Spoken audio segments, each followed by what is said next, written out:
Solve the problem. If an object is projected into the air from ground level with an initial velocity of 64 feet per second, its altitude or height in feet after t seconds is given by the formula s equal negative 16t squared plus 64t. At what time or times will the object be at a height of 64 feet? So we have our equation, s is equal to negative 16t squared plus 64t, where t represents time in seconds. S is the height of this object in feet. Our question is, at what time or times will the object be 64 feet? So we're going to substitute 64 in for s, and we're going to solve for t.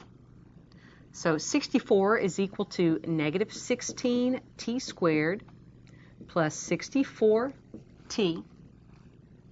We have a quadratic equation to solve. Let's put it in standard form. I'm going to move terms to the left-hand side of the equation, so this leading coefficient will be a positive number. So adding 16t squared to both sides gives, on the left, a positive 16t squared. Let's subtract 64t from both sides. So on the left we have a minus 64t plus 64, and that's now set equal to 0.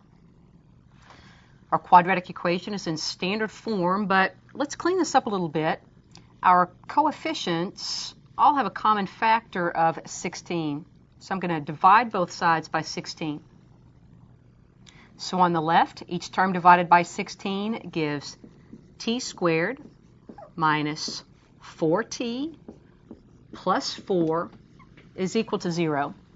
Now this is a much nicer form because what we have on the left side now is a perfect square trinomial, and it's going to factor as t minus 2 times t minus 2, or t minus 2 quantity squared.